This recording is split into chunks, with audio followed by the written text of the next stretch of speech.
Welcome, everybody, to another Piecing It Together. This is episode 5, and it's going to be a fun one. As usual, please, if you're listening, make sure you subscribe on Apple Podcasts or wherever you listen to podcasts. If you can, rate us and review us.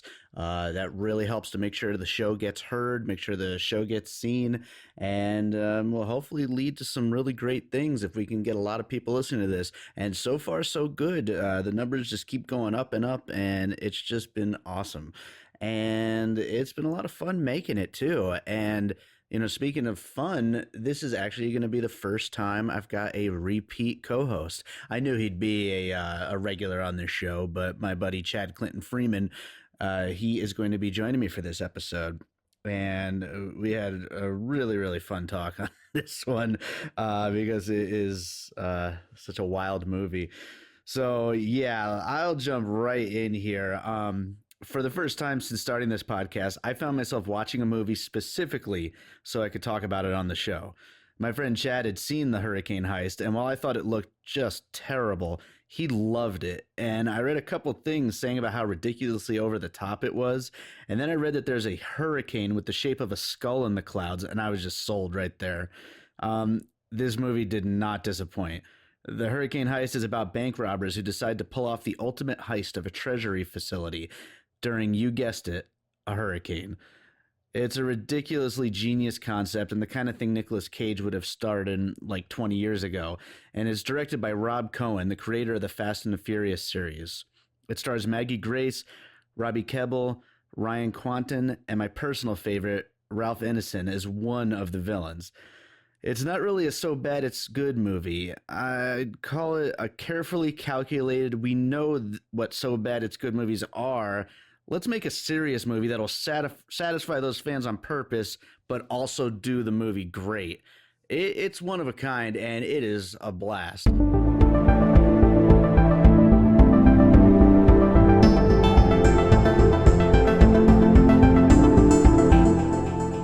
All right, so let's do another episode of Piecing It Together. I've got with me again Chad Clinton Freeman.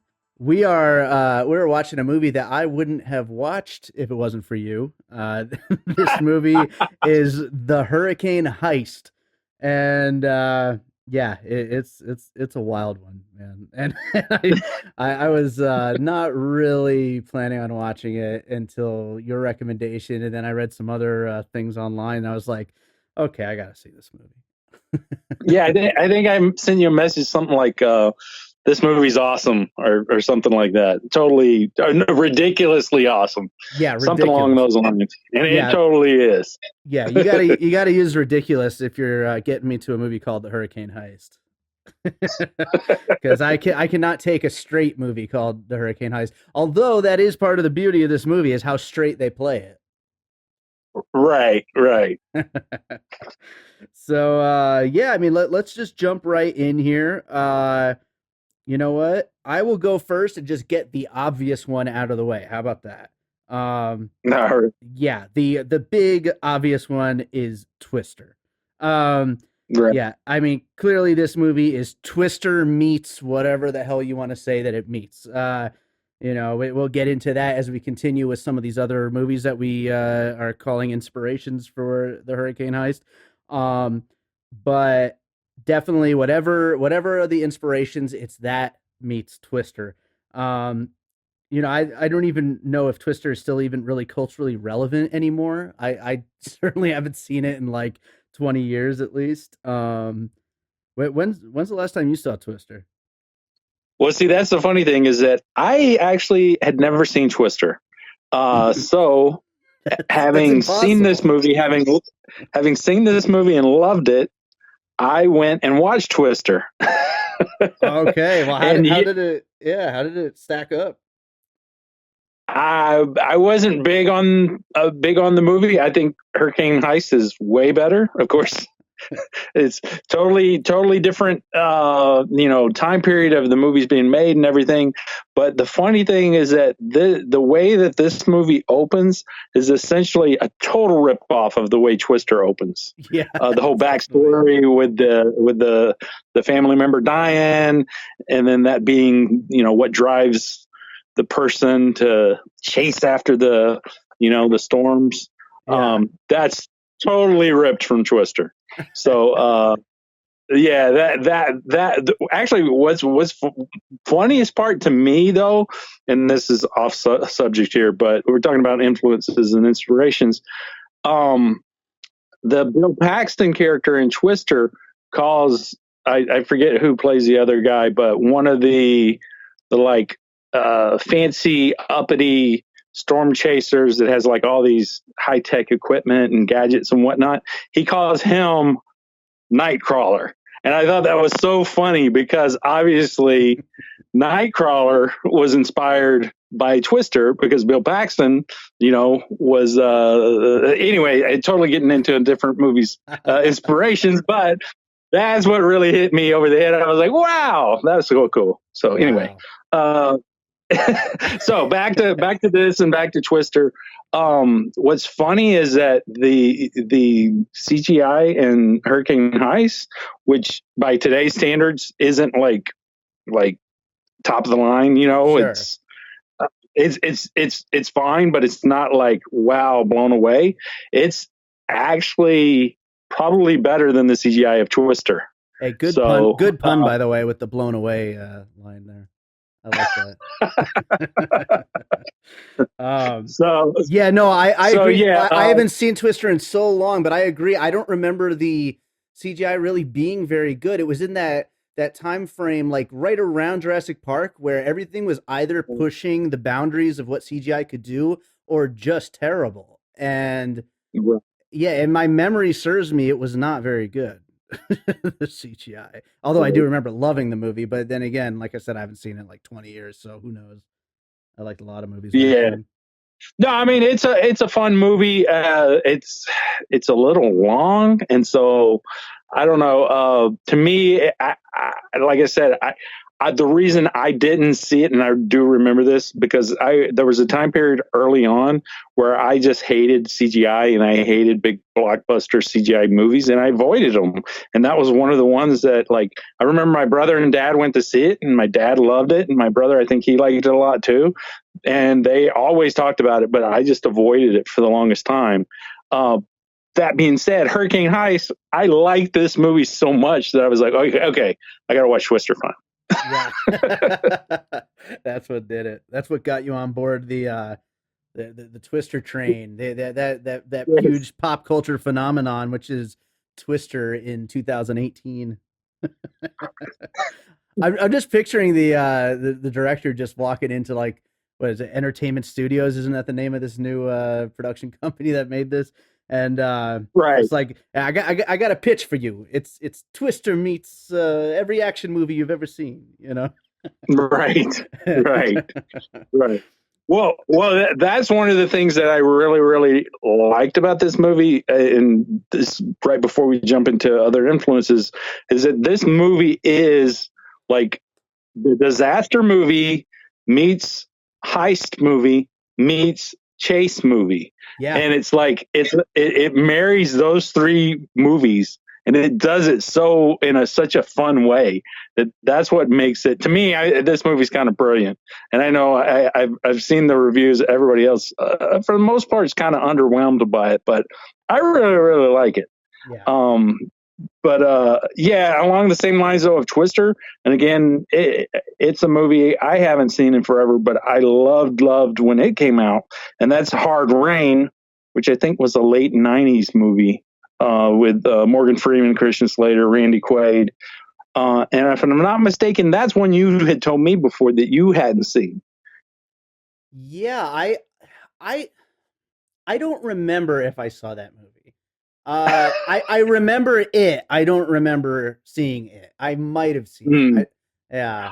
I see. I love that movie, and again, maybe that's part of the reason why I like this one so much. I loved Hard Rain, and yeah, it. Whereas Twister, so Hard Rain again is obviously one of the big influences, but unlike Twister, where Twister they're just basically chasing after storms, Hard Rain is very similar in that it's a flood that comes to this small city, and there are people that are robbing an armored truck, and I can't remember many of the details, but basically there's an armored truck heist and there's a flood, and so in that regard it's similar, but only in that way, really, because the action is a lot different in that movie.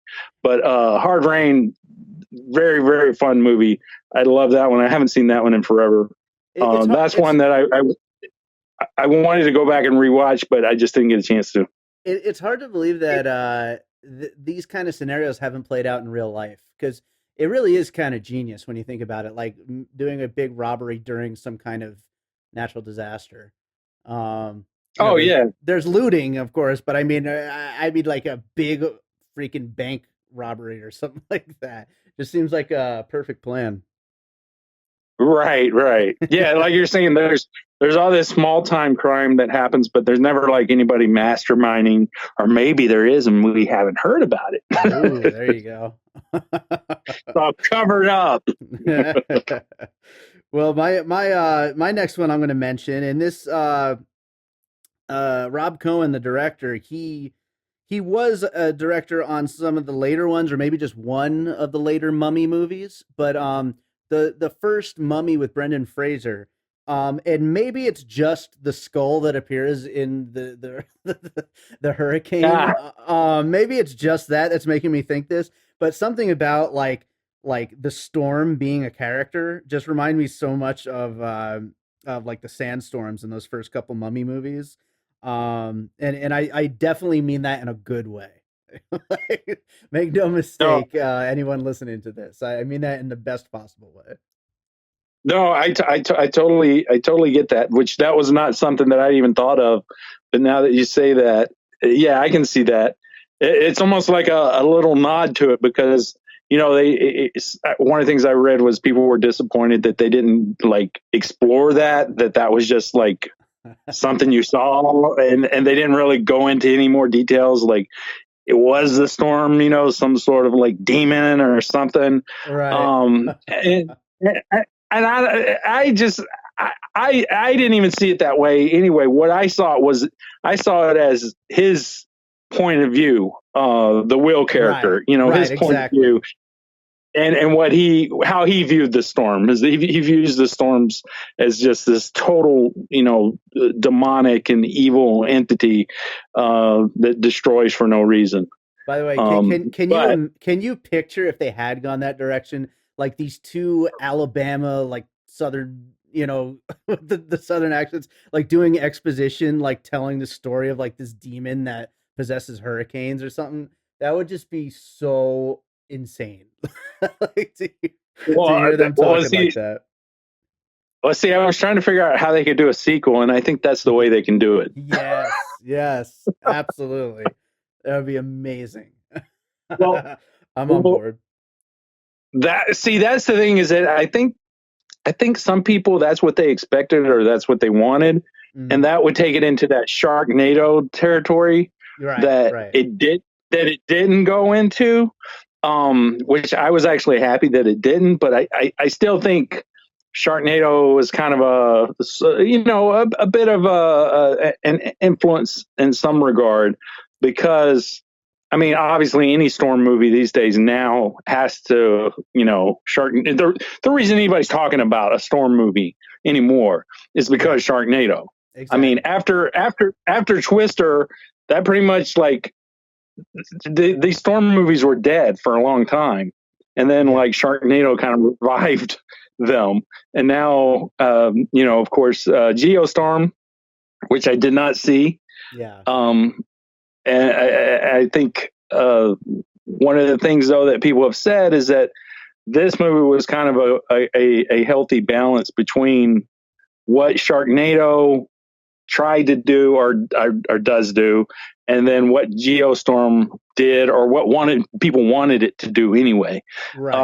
Is, you know, a fun and playful, you know, movie that actually had some cool things in it, but wasn't way too over the top. I mean, this movie itself took itself serious, and that's what I liked about it, is that it wasn't like that's the problem with the Sharknado movies, is that they're not serious enough in regards to what the movie itself is. Yeah. Yeah, well, they've especially as they've continued to go on, they've gotten just like so detached from any form of a reality. Um, and then on the other end of the spectrum is your Geostorm, where it's probably like I didn't see it either, but I'm guessing it's so self serious and so just devoid of any kind of fun.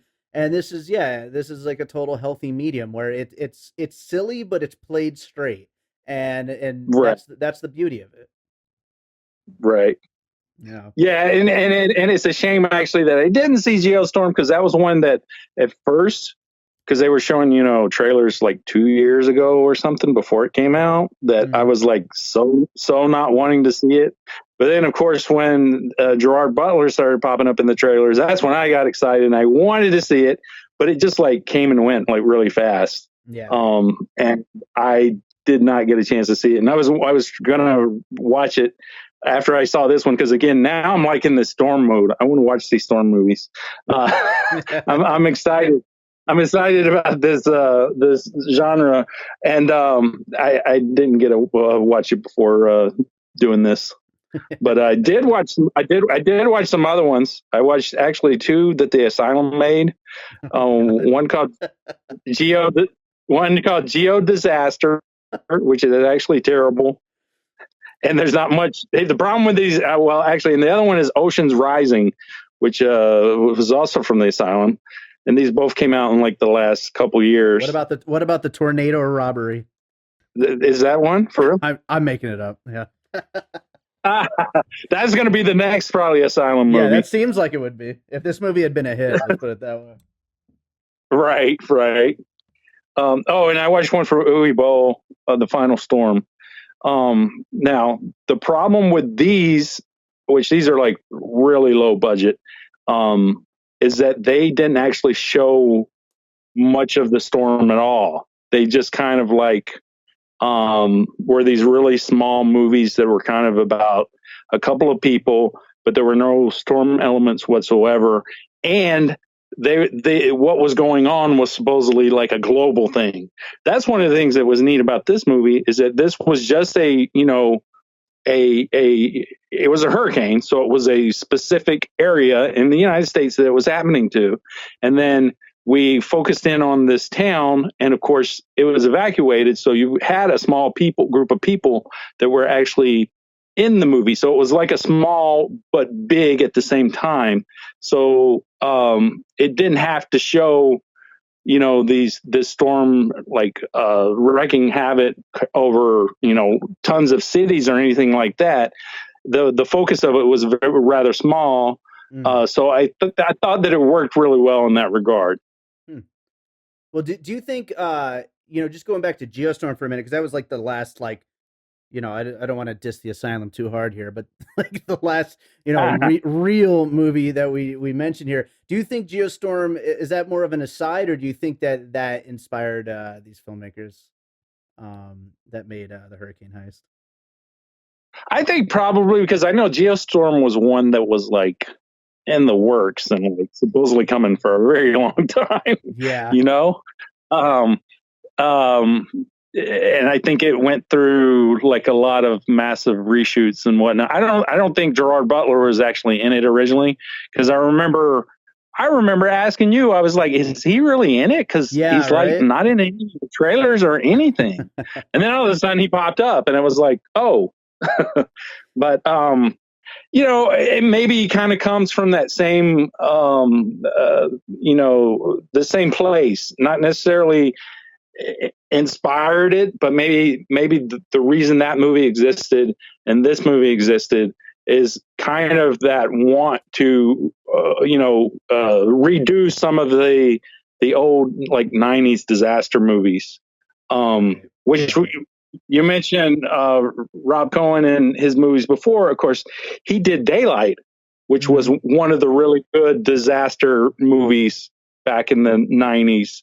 And there were a ton of those movies like that. I can't, I mean, and they were all in different types of disasters and whatnot. And even still in the early 2000s, we were having those. It was like every year we were getting a big disaster movie for many years. And it seems like I can't think of. I mean, Geostorm was like one of the bigger ones, in probably a decade or so that I can Sure, remember. sure. So my next one on the list is actually it's a trio of movies that all go together. It's probably like the ultimate trio of '90s action movies. It also Ah, happens to be peak Nicolas Cage. It's The mhm. Rock, Con Air, and Face Off. Um, Ah, yeah, and none of these movies like specifically are things that are happening here in the Hurricane Heist, aside from just being action movies. I just think like going back to that original comment of Twister, it's Twister meets action, various action movies. I think these three are probably huge influences on Rob Cohen as far as as for what an action movie can be. And you got to think that when you make a movie like this, you're not doing it just to be a silly little, niche film that, some film nerds laugh about and love, but you're looking for it to be a big blockbuster action movie. And I think it could have been with the right marketing, possibly. But these are like ultimate examples of what that kind of movie can be. And, especially with the Cage effect, they're still they still have their ridiculousness to them, just like this one does. right. Yeah. No, exactly. It's funny because that's kind of what I was thinking with this, is that yeah, it needed like Sylvester Stallone, which he Mhm. had his, like I said, Daylight, Cliffhanger. I don't remember if he had any other ones, but Nick Cage. It this needed somebody like that, or Bruce Willis, because Die Hard and the Die Hard movies. I felt this movie had a very specific Die Hard sort of vibe, especially in one moment. But it didn't have one of those big names that would have elevated this into a big blockbuster action movie. But I totally agree with you. It's funny because The Rock was one of the ones that I was thinking too. But again, not in any specific regard, just in the feel of it, of the big blockbuster that's just kind of like over the top and ridiculous, Yeah. fun.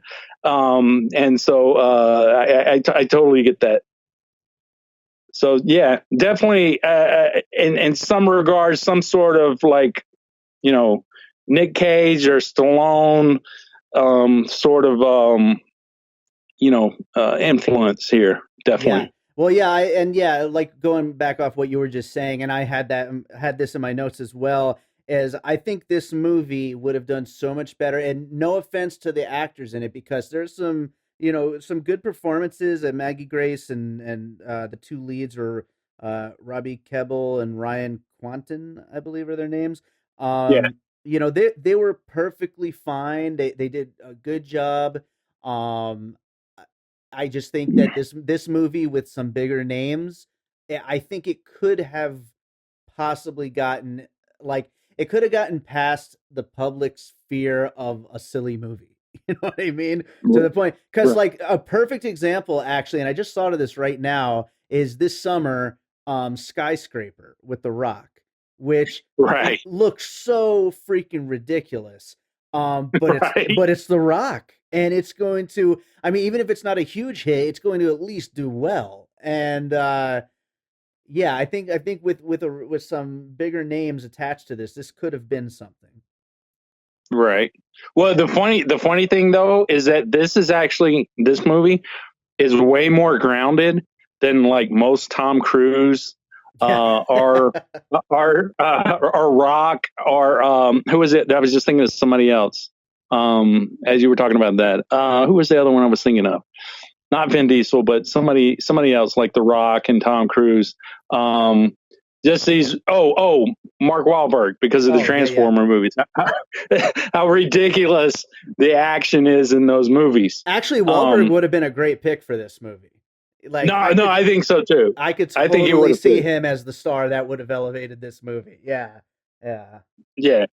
And this movie is so much more grounded than the ones that he's actually been doing. So people would be like, wow, Yeah.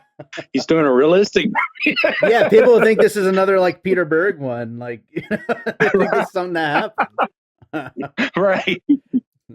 Yeah. Yeah. And the thing is that the terrible Southern accents in this, they it doesn't matter who you would have put in there, they wouldn't have been worse. Yeah. That was one of the things that I couldn't get over. It took me a while into the movie to actually settle in and be like, okay, yeah, they're really talking like that. Yeah, those were amazing accents. The only accent that was better than the those Southern accents was the bad guy. Right. What's the actor's name? I have it written down. Ralph Ineson. He was in The Witch. Yeah, And oh my god, that guy's voice. I want him to like. I want to like make a movie with him or something where it's just some of my music and him just talking over it. You know, he's amazing. Yeah. That guy. Yeah, he was great. The funny part is because this was supposed to be taking place in Alabama, and all of the actors, everybody from what I understand, is either British or Australian. Yeah. So I mean, yeah. Oh my god, that is so funny. Those accents they're amazing. but yeah, I thought Maggie Grace was pretty great. I was unfamiliar with. I once this movie started, I recognized a couple of the people, her and Toby Cabell. I didn't recognize their names, but I was like, oh yeah, I remember them from this, that, and the other. But those two especially, I thought were really, really strong. Mhm. Which from I didn't even realize this, but did you know that Cabell guy? He was actually King Kong in Kong Skull Island. He played a part in that movie, but he was also Kong. And then also he was also the villain in the Planet of the Apes movies. What's his name? Koba. Yeah, Koba. Yeah, he was Koba. Wow, that's interesting. I know. Is this the hero or the brother? The hero, the weatherman. Oh wow. Yeah. I know. I thought that was cool. Yeah, that is pretty interesting. I did not know that. Huh. Wow. So what is your next one? Or do you have another one? Yeah, well, I guess we could kind of in the same vein, I think, because I went back. I'd never seen Triple X, which was another one of Rob Cohen's movies. I actually watched it just a couple days ago, and because I thought for sure that he was, not necessarily drawing influence from his past movies, but that and Fast and the Furious. Obviously, I just wanted to kind of take a look at them and see how they kind of compared in the ridiculousness. And basically, I mean, that's what this director's like that's his thing, Yeah, that he's like sure. good at, is like doing totally ridiculous, like huge action sequences, and story wise doesn't even really hold together that strongly. That was one of my main complaints with this one. There were scenes that I was like, why was that even there, or how does that even fit in? The couple that were the hackers. Yeah. Oh my god. Yeah. That girl, the girl of the couple, how she was wearing like it was like a cocktail dress and right for no reason. Oh my god. Yeah, there's some really like what the fuck things in this movie. and that's pretty much how Triple X was. Yeah. And like I said, that's like what he does, is just like, I don't think he really pays much attention to story or things making sense, and I don't think he really cares about that. It's just like totally in like it's funny, a less making sense way than like Michael Bay does. I was just gonna say, totally. I was just gonna say Michael Bay with a smaller budget, but More cocaine, maybe. I right? don't And and so along the same lines though of Triple X and Fast and Furious, which I think were themselves influenced by some of this. And I think this one though specifically, I had three that I wrote down here. They're kind of related. One of them is Smokey and the Bandit, um, which is like one of the classic, fast car chase movies Sure, yeah, that also features diesels, which the yeah, climax of this, you had the three diesel chase scene, yeah. which also in some regards reminded me of Road Warrior, Mad Max 2. Okay. And then I didn't even really think about it at the time I was watching. It didn't come to mind, but then I was like, because Fury Road is basically heavily inspired from Road Warrior.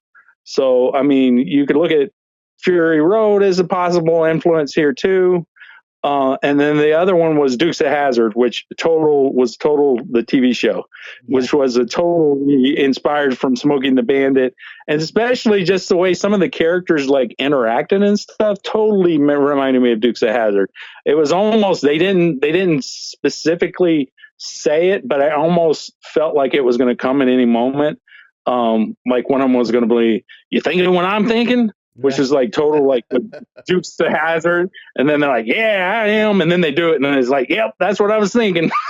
I mean, the total like that's the kind of like the characters, how they interacted and the With dialogue. that accent that you just did, you totally could have been in this movie. There, there would have been a great part for you right in there. You got to get a hold I, of Rob I Cohen for the sequel. I would have loved to have been in this movie. Oh man. Um, I only had one other movie, and you touched on it briefly earlier. But it was Die Hard. Um, Uh, yeah, which is it's a lot of people would call it the ultimate like action movie. And I think I think anytime Rob Cohen gets out of bed, he's trying to make the ultimate action movie. Um, right, so I think I think this is no different, and certainly fits into the Twister meets mold. Also, another thing would be the bad guy who I brought up earlier. Totally reminded me of what's his name, Hans Gruber. Um, right, yeah, totally had that kind of feel going on, which is awesome. Totally a compliment right. to that actor. Well, the scene in the mall, that Hmm. was total to me like Die Hard or Home Alone. I mean, total just like and that scene was totally ridiculous. Yeah, Um, which is like that's one of the things. It's like there are so many like coincidences, or I mean, like they were planning for a situation to happen, which like what would be the likelihood that that would actually play out the way it did, which made it so ridiculous. Um, with them, strapping themselves in so that the storm burst into the ceiling, the glass ceiling, and then creates a vacuum and sucks the bad guys away. And of course, the brother was just kind of left to fend for himself when this happened. yeah. But totally so ridiculous. But yeah, Doesn't there's something about that thing. doesn't the one guy say at one point, all we needed was a little hurricane or something like that, or like it's such a perfect line for like the coincidence level of this movie of Right, yeah. right. So do you have another one? Um, well, not specifically. San Andreas was just one that I had thought of because that was one of the big disaster movies that we've gotten in recent years. Sure. And again, that could have been one of the possible inspirations in that regard of, like I said, kind of throwing back to the big disaster movies of the '90s and whatnot. The Day After Tomorrow, which I Mhm. think was that early 2000s? I can't remember exactly when that one came out, but that was one. Just one of the ones that kind of jumped out at me as far as like in thinking in terms of like the big disaster movies. Or at least that's one of them that I liked. But yeah, I think like all of the disaster movies can all just kind of be like thrown together into a big pot mixed together because like yeah, I mean clearly he wanted to just disaster this thing up. I'm sure if he had the budget, this movie would have had earthquakes. It would have had, I mean, really, I mean, that flood that comes in. I mean, what was that even? Like, it was like a flood that like snuck up on them. Like, it was kind of ridiculous. no, it was pretty weird the way that like this storm kind of operated, or at least the way they had it play out. Because yeah, they were like in the greenhouse, and all of a sudden you had the flood come in. I don't know. It's like I said, it felt like that the movie again didn't make a whole lot of sense of the way it was structured. It was almost like they had an idea for, oh, I want this to happen, this to happen, and this to happen, and then that's what they did, and then they chopped it together, and it was like, wait, how was it? First you had the I can't even remember, like, even trying to think of the order of how it even played out. I can't even, it doesn't work in my head. Like the mall, I know the mall scene, I can't remember if it was before or after the greenhouse scene. And then all of a sudden it was like, okay. And they had brought up some things such as like making a fertilizer bomb, inspired by Timothy McVeigh. Oh yeah. And then it was, they actually literally bring up Timothy McVeigh. Like, yeah. Yes. Like what?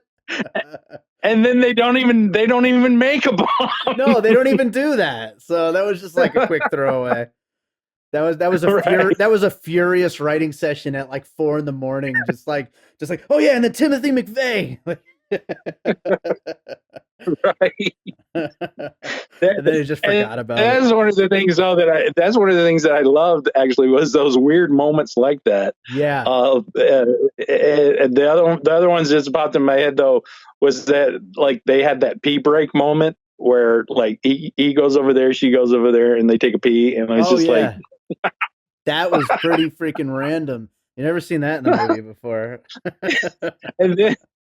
And then they're like, "Oh, are you hungry? Let's eat peanut butter and jelly." Hey, that made me want a peanut butter and jelly sandwich right there in the theater. They should sell peanut butter and jelly sandwiches at movie theaters. That would be a good movie snack. I don't know. That's an aside. So.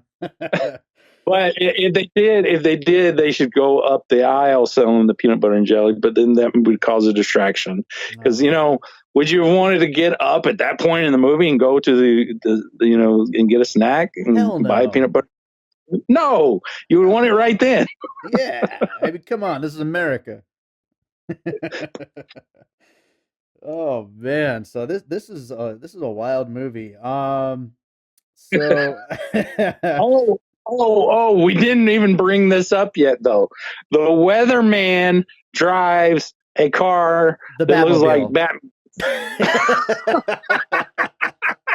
Yeah, that was 100% the Batmobile.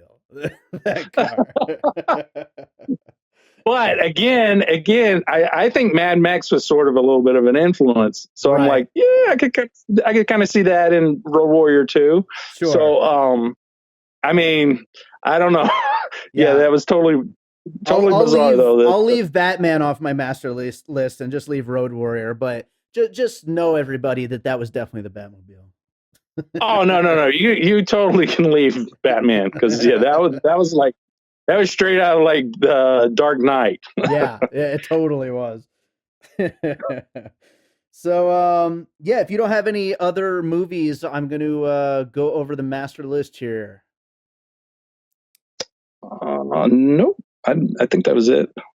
All right. So the finished puzzle in this movie includes Twister, Die Hard, The Rock, Con Air, Face Off, The Mummy, Hard Rain, Sharknado, Geostorm, Triple X, Smokey and the Bandit, Mad Max, Road Warrior, and Fury Road, Dukes of Hazzard, San Andreas, The Day After Tomorrow, and the Batmobile. We'll throw it in there. Why not? Yeah, that Well, that yeah, is that a list right there, man. well, that's how they were. That's how they were in the meeting. You know that. Like he's Yeah. like, oh, so I want, one of the guys is like, can we put the Batmobile in there?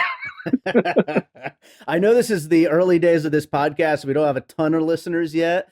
But if you're listening and you feel like sending us a recording of yourself just going down that list really fast and like cocaine crazy going over that list in a studio pitch meeting, do it and send it to us. We'll play it on the show. It's Twister. It meets Hard Rain, Sharknado. That's a hell of a list to go through. Oh man. So yeah, to wrap this one up, I think we both loved it, but any last notes you want to mention about it? Uh, well, funny thing that I can't remember where I stumbled across this, but I think it was on IMDb. It might have been for the IMDb for Hurricane Heist, but evidently in the early '90s there was a similar movie that was had Sylvester Stallone was attached to star. And Joe Esterhaus, of all people, had written the script or was writing the script. Which Esterhaus is funny. You mentioned cocaine a couple of times. I think a movie like this has to come from somebody that has been doing lots of cocaine. So anyway, Esterhaus, who did Showgirls and Basic Instinct and a lot of those, sexual, psychological movies in the '90s. He wrote the script, and I guess Rennie Harlan was going to direct. This was back in the '90s. There's a movie called Gale Force. And I don't know, and something happened and it didn't end up getting made, and then they made Cliffhanger instead. But I thought that was interesting because that's what this movie totally hit the nail on the head with. Sure. Like we were saying, it was just like totally just felt like something that like Stallone would have been in the '90s. So yeah, I would have wore out the VHS copy of this movie. That's for sure. Right. Exactly. And that is one of the things that I came away thinking too after I saw this. And it was like, I would have so loved this movie as a kid. This would have been like my total like favorite movie. Like I said, I brought up Smokey and the Bandit and like the Dukes of Hazzard TV show, which I loved that stuff as a kid. And that's what this one captured that spirit of. And it did that just like so perfectly. That's awesome. So that's awesome. Yeah. So yeah, I just want to make one more note about it too. There was a moment in the movie I actually had to pull out my phone, which I usually don't do during movies, but I needed to write this line down because it was just it was too perfect, and I wanted to say it here on the show. The line is, "Well, this hurricane can change people from alive to dead."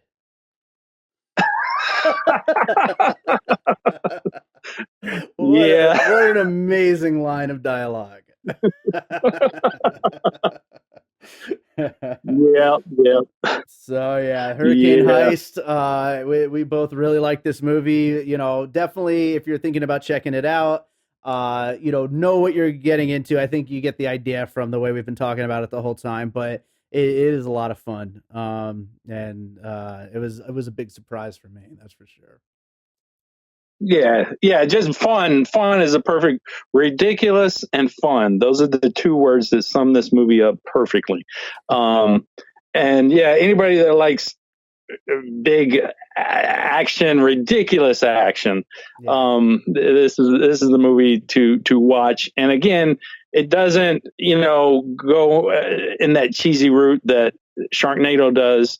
It takes itself serious as a movie, or at least it balances that seriousness with its ridiculousness. Exactly. Which I think is what like Rob Cohen, what he like does. That's like he's the master of. Yeah. All respect to Rob Cohen, seriously. And Chad, thank you. You're my first repeat co-host, and I don't think anyone would be surprised by that though, since me and you talk movies constantly. But yeah, thanks for being here again. You got got anything you want to plug or mention or anything like that before we wrap this up? Well, right now the big thing that I have going on is I've got this festival. It's Ironton Wizard Fest. It's like a Harry Potter event, Harry Potter celebration that we're doing in November here in Ironton, Ohio, and that's the thing that I have going on. But people can find it on Facebook and Twitter and everything, and it's just IrontonWizardFest.com. Um, so it's going to be a lot of fun. Uh, Everything and anything Harry Potter, and people are getting excited for it, which is awesome. It's going to be like we're having it the weekend before the new Fantastic Beast movie, which is like perfect timing. That's awesome. Yeah. But yeah, it's going to be fun. Great, man. Great. All right. Well, thank you. And everyone check out the Hurricane Heist. Seriously, it's fun. Oh yes, definitely watch this movie. All right, thanks a lot.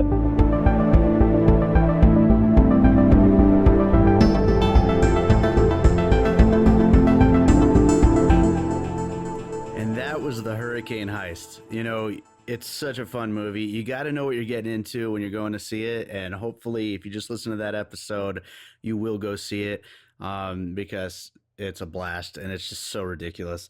But yeah, that was a fun episode. That actually marks the conclusion of the first 5 episodes of Piecing It Together, which is an awesome little mini milestone.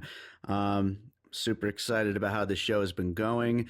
I already have a few more episodes lined up to record, and then we're gonna just keep it moving from there.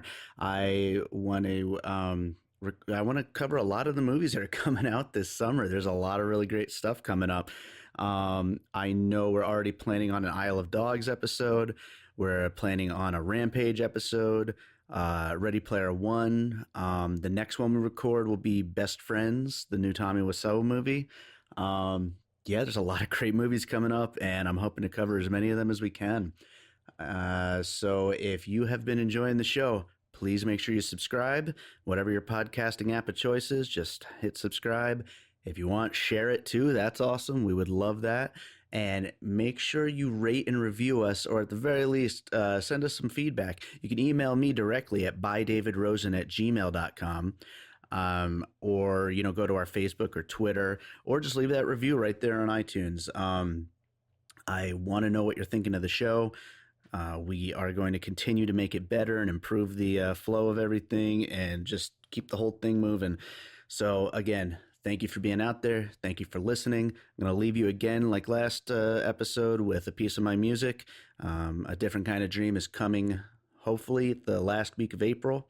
We'll see if I hit that deadline. I got a lot of movies to watch, so could get pushed to May, but we'll see what happens. Thanks for listening.